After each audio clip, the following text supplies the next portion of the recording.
Hello and welcome back to Stop and Go F1 for this, our final grand preview of the year. Can you believe it? Here we are, the final race of the year in Abu Dhabi, the Yas Marina circuit. What a year it has been.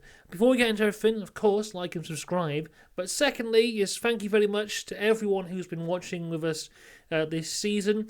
I started up the channel at the start of the year, didn't expect much, and over 1,000 subscribers was unbelievable, and the comments that we've been getting decent views on all the videos. And I had a comment last weekend from my reaction to the Las Vegas Grand Prix from someone saying how much it meant for me to I'm just sitting in a room in my house and talking about a sport that I love, and apparently it means a lot to that person. So yeah, that was nice to see. So thank you to everyone for watching this year, but do not worry, because after this race is over, we don't go away. Stop and Go F1 may have the word stop in the title, but we don't stop.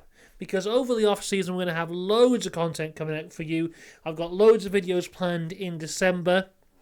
I've got something pretty big planned in December as well, but it is all depending on post. I'm waiting for someone to ship something to me to have over December, and as of so far, I've heard very little. So there may be something big coming up in December, hopefully. Then in loads of videos coming up in January, and then at the end of January, we'll have all the new car livery reveals anyway. So then we're back towards the start of testing for 2024. Then we'll cover the whole 2024 season, including, your F2, F3, and Formula One Academy, starting the coverage of that next year. So, still loads of stuff available on the channel, so make sure you subscribe for all that. But enough talking rubbish now. It's time to talk about Abu Dhabi. And, the new tradition of the Grand Preview, of course, is the trivia question. And the trivia question revolves around someone who actually had a big crash today, and that's Nico Hülkenberg. The question is, what team did Nico Hülkenberg join after Williams? Answers in the comments, if you will. There is the trivia question. Time to get into the news for this week, all the big F1 headlines. The biggest story, really, of the week is kind of to me, it's completely not a non-story, but it's the one that everyone wants to talk about. Christian Horner says someone from Lewis Hamilton's team contacted him earlier in the year. Lewis Hamilton says no, they didn't. That's the story that everyone wants to talk about. I've spoken about it. Move on. I really don't care. A bigger story, though, is this Sunday, during the race reactions for F2 and F1, I'm going to wear a tie. I've bought a tie, specially for it, to celebrate the end of the F1 season. It's a pretty funky tie, and I think you're going to love it. So tune in on Sunday to see that. But actual racing news, everyone. Firstly, looking towards Mick Schumacher. Now, we spoke about this a few weeks ago when it was rumoured, but it has now been confirmed that he'll be driving for Alpine in the World Endurance Championship next year. At the time, we didn't know how this would affect his reserve role at Mercedes, but it's been confirmed he's doing both. So good for him. I'm happy for him. I always quite rated Mick, to be honest. Towards the end of last year, I wanted him to stay at Haas. I thought he was half decent. I think when Nico came in this year, it kind of showed Mick up a little bit, because Nico was instantly on it and better than Magnussen was. But Mick, will he ever come back to F1? It's hard to say. I would have said that Daniel Ricciardo would never come back to F1, but here he is. And Mick will definitely have more chance of coming back to F1 if he spends next year racing than if he spends next year standing behind Toto Wolff. So, fair on him, good on him. Hopefully he'll have a good year in WEC next year, and maybe Alpine will do something good. Have Alpine ever? WEC's not my area of expertise. Have Alpine actually ever been decent? Who knows? There's only one way to find out. Googling it, and I'll do that later. Looking though, I said before about F1 Academy, we had another F1 Academy person revealed this week, and it is Tina Hausmann, a Swiss driver. She will be representing Aston Martin in F1 Academy. Also, Aston Martin revealed what they're going to be doing with Jessica Hawkins, and she'll become the head of racing for their F1 Academy team. What that means, I have no idea, but I'm glad they're doing something with her because she always comes across great, and she's got a great social media presence as well. And I think it would be a shame if Aston didn't do something with her. I'm not surprised that they're not putting her actually in the car because I think they want someone a bit younger who could maybe go up the ranks, and maybe Tina Houseman is the one. I looked at her racing record briefly. She's an interesting one because she doesn't have like a Wikipedia page or anything like that, like some of the guys we've mentioned before. But I went and looked on her racing record, and I think she's done some Italian Formula 4 and that kind of stuff, and it didn't look incredible, her record, but who knows? We'll see what she can do next year. I think it's very interesting having a Swiss driver, because I'm pretty sure in Switzerland racing is banned. So having a Swiss driver represented in F1 Academy is also very interesting. I'm very much looking forward to seeing that in full pomp next year, where it's kicking off, for some reason, in Saudi Arabia. Anyway, the final piece of news, I remember last weekend the news went on for what felt like 7 hours. We're 6 minutes in here and the news is nearly over. But this was news that's come out this morning, and it's that McLaren have re-signed their deal with Mercedes to have engines till the end of 2030, which is a big long contract for them. But, realistically, when you actually think about it, they don't really have any other options.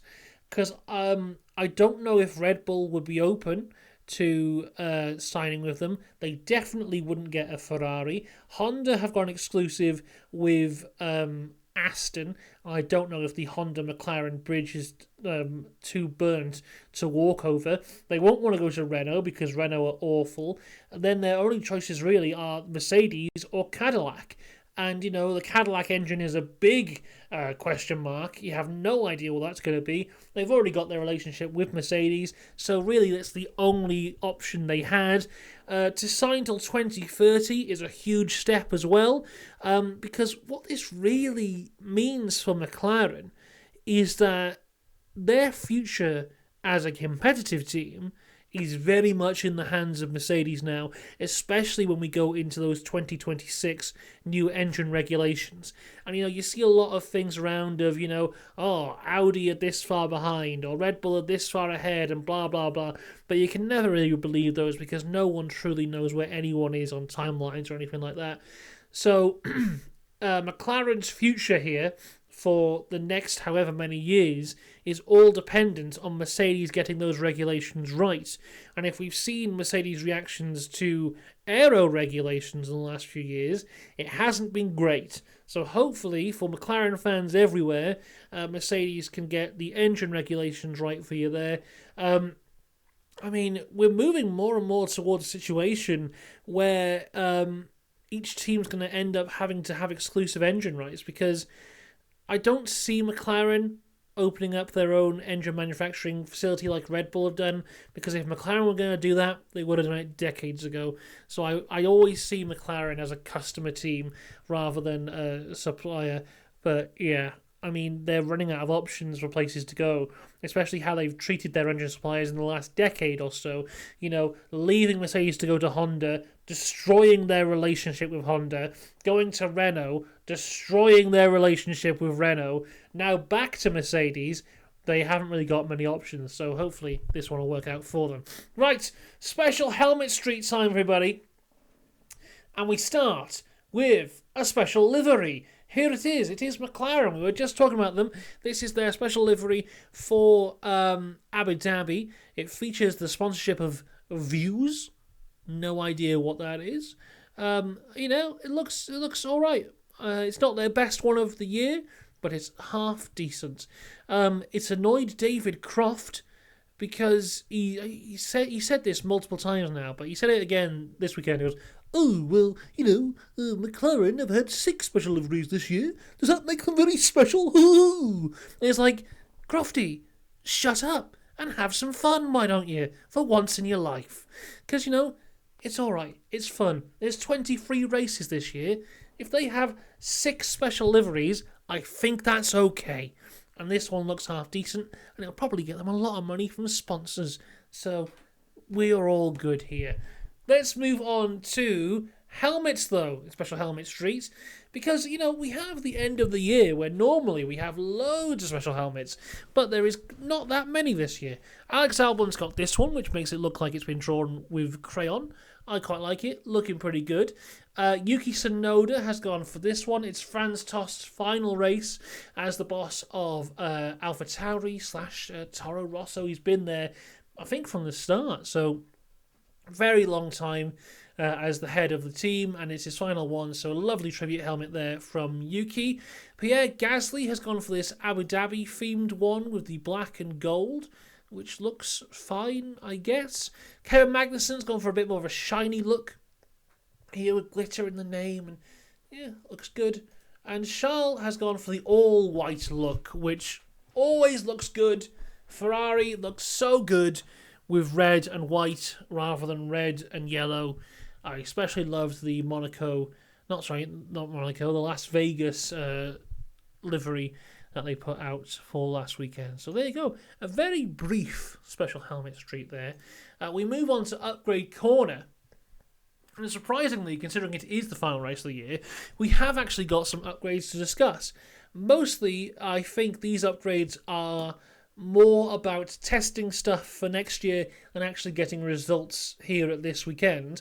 The biggest one of the lot is AlphaTauri. Now, it has been widely speculated by me and by others that over the last few races from, let's say, Mexico, around there, to now, AlphaTauri had their car more and more influenced by the Red Bull team.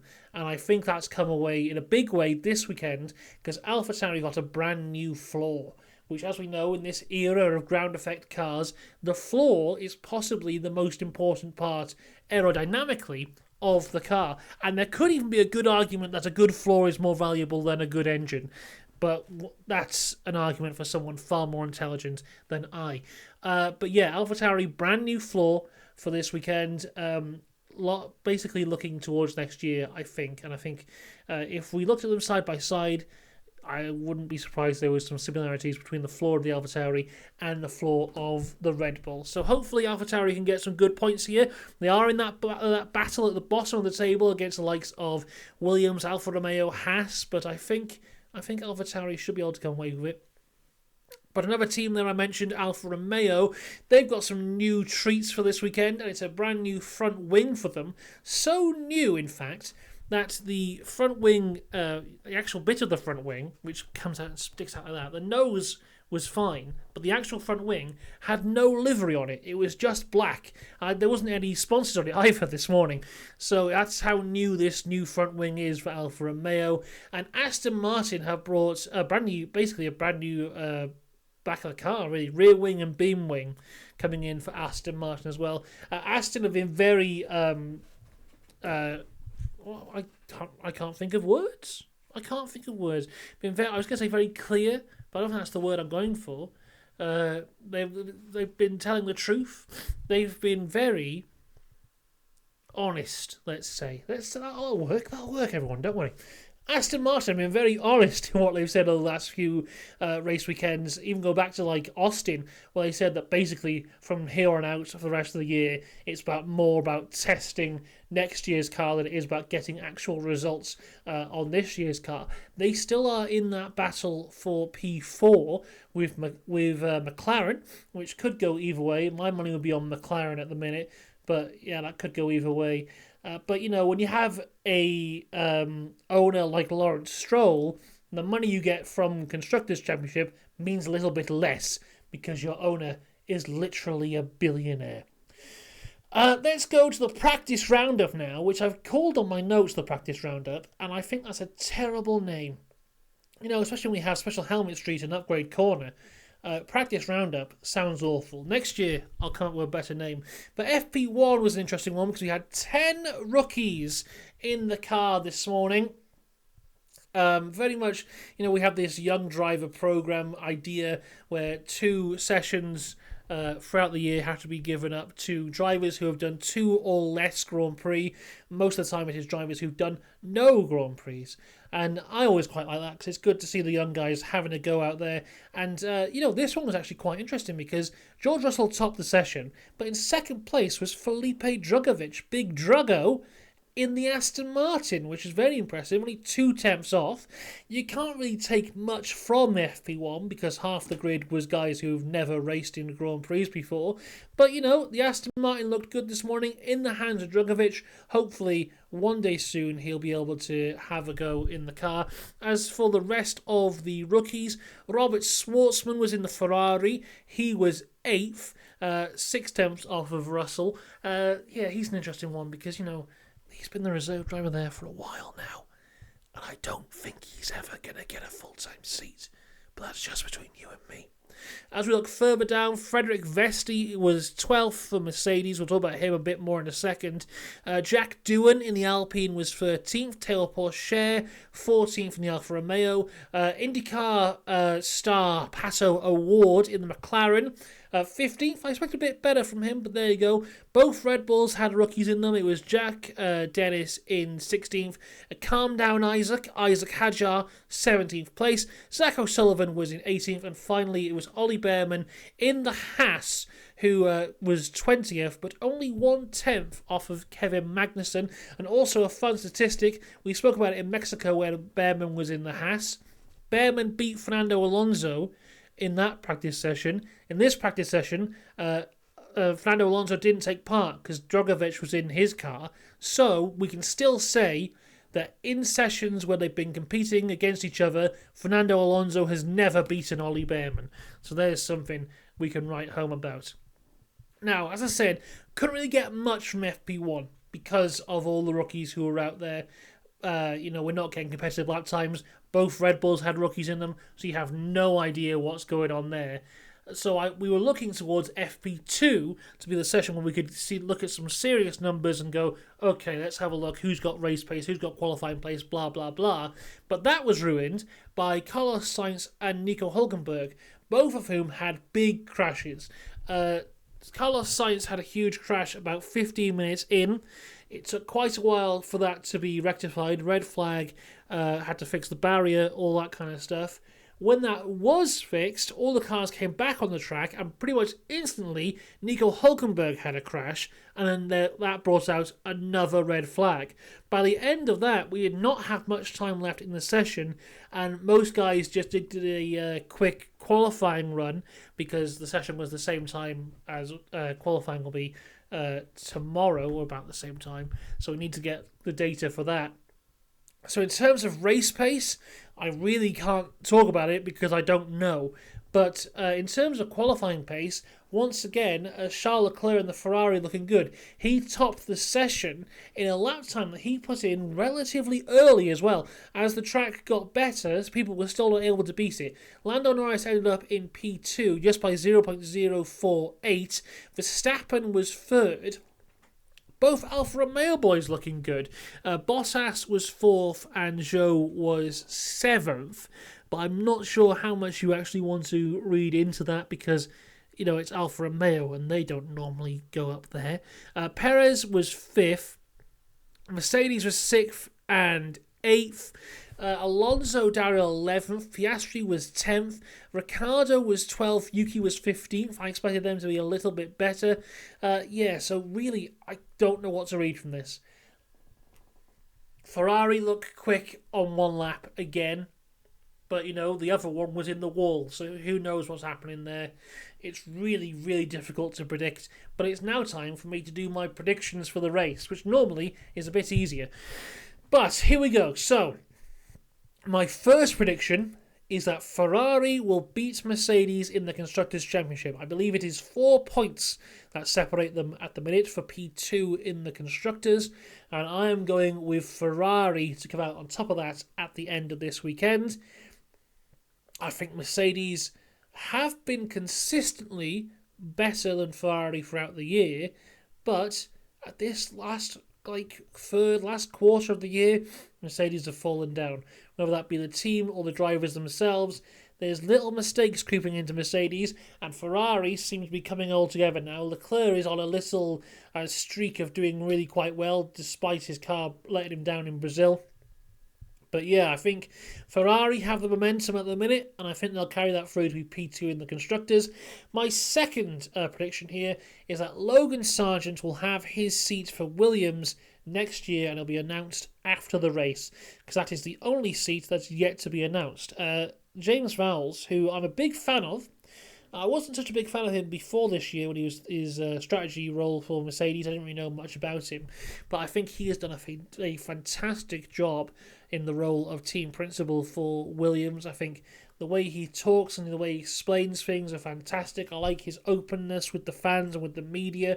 I think he's really, really quite good and a breath of fresh air, actually, in terms of team principals in Formula One. But he was interviewed by Sky during FP2, and they asked him about Logan's contract, and basically what he said was he wanted to see Logan for an entire year before he decided which way he was going to go on it, because he said if he had made his decision when everyone told him to make his decision, which was around about Monza, just after the halfway point of the season, Logan probably wouldn't have been signed for next year. But he then went on to say, since then, Logan's performances have improved, and I would agree that they have improved, and, he's more likely to get that seat.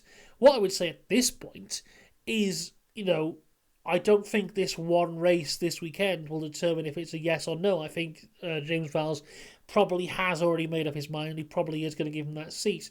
What I would also say is if I was Logan Sargeant, my performances would be improved if I knew I had a job next year.